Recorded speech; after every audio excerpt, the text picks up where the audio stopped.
So most of the people around over here have stayed more than a week over here. In fact, for myself, I have 15 days. This gentleman must be about 13 days. And there are people who have stayed for 2 months and 1 month. Everybody is depressed. You can see people crying around here. We had one person in the morning today, 2 of them rather. They were going to United States of America, coming from Saudi Arabia. They had a transit halt of about 18 hours, I think, over here. And they had hotel booking and everything. These people never allowed them to go to the hotel. They said this was the hotel, and when those poor chaps landed over here, they were shocked. They were just shocked, you see. They felt they were taking them to a hotel. They didn't know.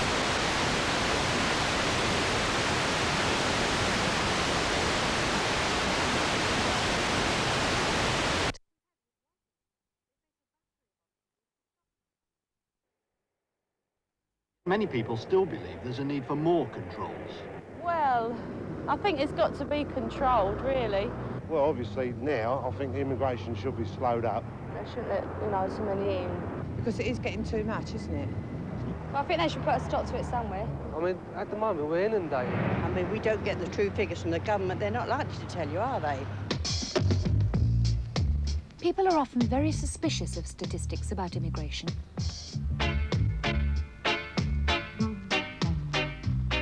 There's often the feeling that facts and figures can be juggled to say exactly what you want to say with them. The facts and figures in this programme come from a lot of different sources. Such as government statistics, Home Office surveys, parliamentary reports, and studies by other organisations like the Runnymede Trust. If you don't believe them, try finding out for yourself.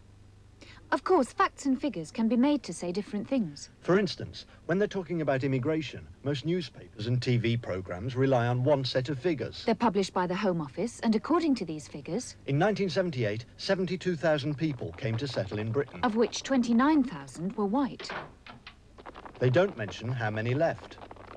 But according to OPCS, the government's statistical department, who publish another set of figures... In 1978, 187,000 people came to Britain as immigrants. Of which 125,000 were white. And in the same year, 192,000 people left Britain. A net loss of 5,000 people. The OPCS figures are not often published or broadcast.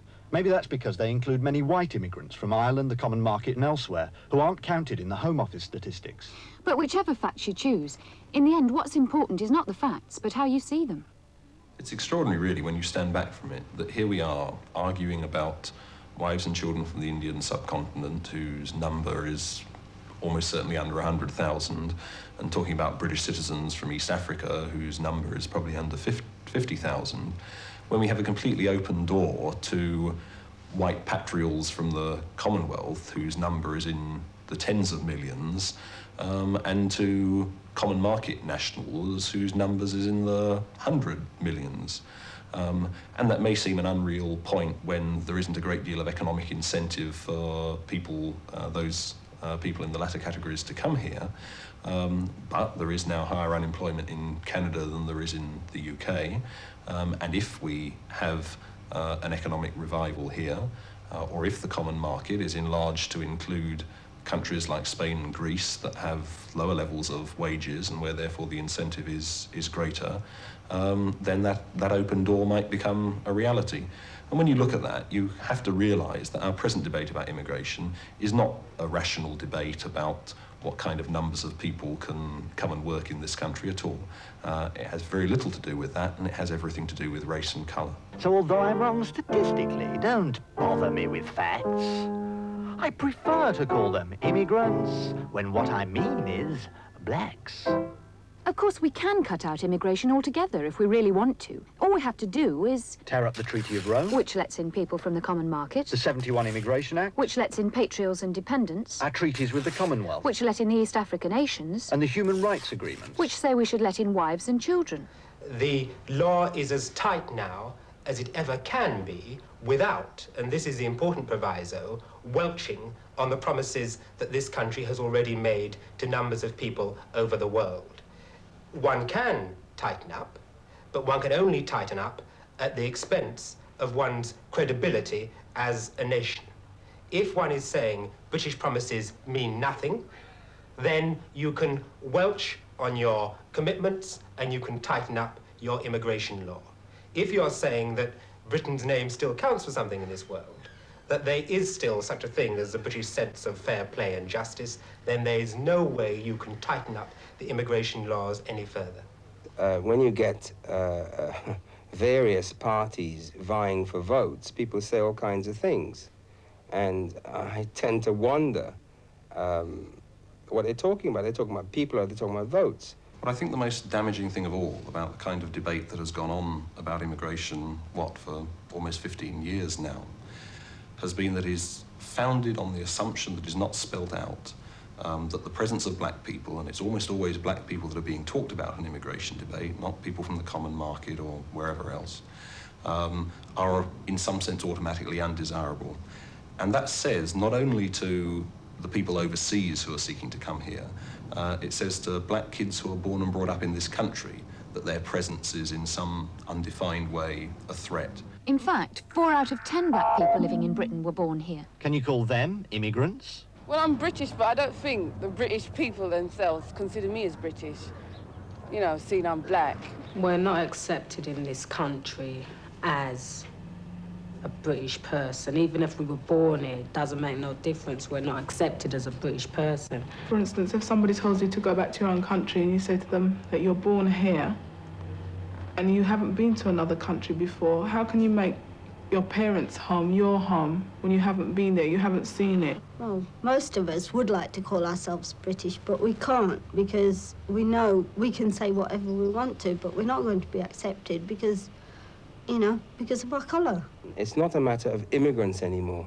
It's a matter of English men, English women, English boys and English girls who have been born here, who are English.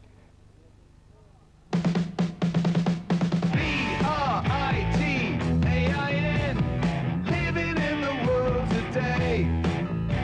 Our people been here 25 years together, and we're here to stay.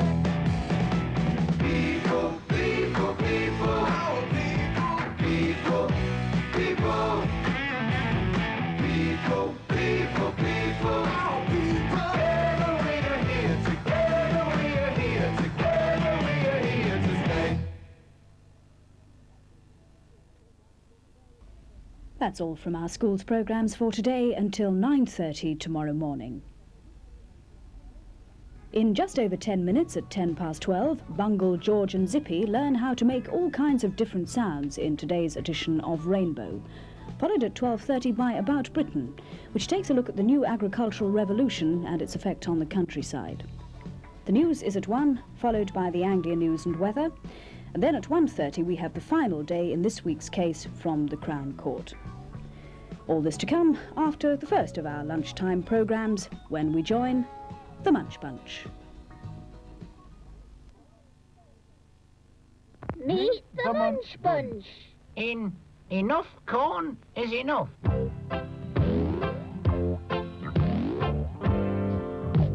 The Munch Bunch have run away. The Munch Bunch are here to stay.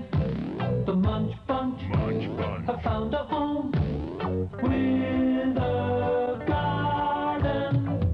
Lizzie, pepper, pear, having fun without a care. Spider, Casper, carrot, ollie, onion too. The Munch Bunch have run away. The Munch Bunch are here to stay. The Munch Bunch have found a home with a garden. The Munch Bunch have set the